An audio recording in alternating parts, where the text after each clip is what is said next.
As artificial intelligence shapes more aspects of life, its integration into systems of faith raises new theological questions.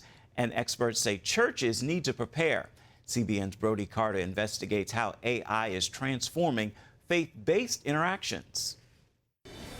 One of the questions we actually asked was, do you think that God can work through AI? And we found that a really large number of pastors say that God can work through AI. The overall embrace of AI in the digital world means it exists where you might least expect. It's everywhere. It's in social media. It's, when you get on Netflix. And quietly integrating into nearly every aspect of our lives. Researcher Ashley Ekmay of the Barna Group is exploring how U.S. Christians feel about AI and its use in the church. A lot of congregants aren't particularly trusting of AI in the church at this moment. But pastors in particular are the ones who exhibit the most concern. Results from the study found 1 in 10 U.S. adults frequently use AI. In the church, more than half of attendees believe AI isn't good for church use, suggesting significant hesitation or skepticism about its role in religious contexts. There is nothing new under the sun, as Ecclesiastes would say, and God is not surprised by AI. Brad Hill with Gloo, a partner in Barna's study, helps connect people to local churches and sees AI as key to transforming the company's workflow. We used to have to employ much more manual process to look at an inbound connection request and match it to the right church. So we've taken that now from about 3 hours down to milliseconds. Gloo is investing about $25 million towards implementing AI in the church, including research and development. And Hill says it's time for pastors to also put together a game plan. It's not just churches and businesses that risk falling behind. Our government is also having trouble keeping pace with this fast-moving technology. Both the House and Senate are pushing bills that would study AI accountability and risk. For now, they've only collected pledges from AI companies to ethically self-regulate.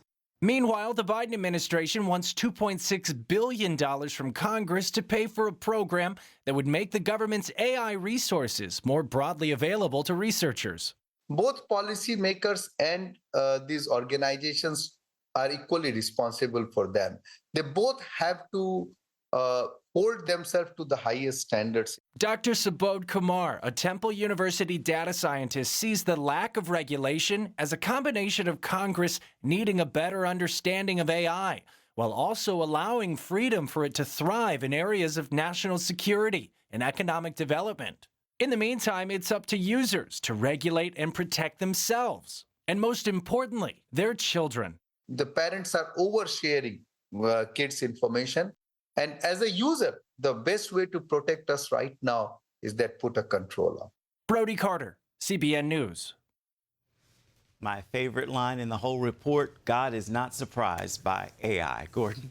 No, he's not surprised by AI, but here's the fundamental problem with AI, and it is a fundamental problem. It's made in our image. It's not made in God's image. And because it's made in our image, it has a lot of flaws. And when you look at large language models that have access to everything on the internet, well, then everything on the internet is going to color what it puts out. The old adage in computers, garbage in, garbage out. And so that's why we're seeing so many errors in AI, is because it's reflecting our own. Now, if you take an AI and train it up in the way to go, it won't depart from it.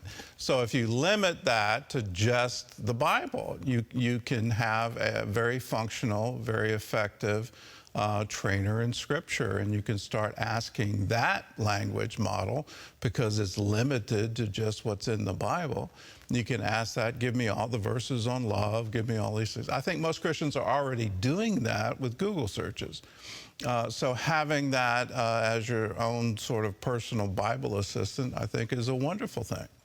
So let's do that, but we need to have regulation, and I applaud Congress for putting this together. I hope they work very quickly, because the pace of AI is increasing, and everything is turning to it in our culture, in businesses. Everywhere you look, you're seeing new AI programs come up.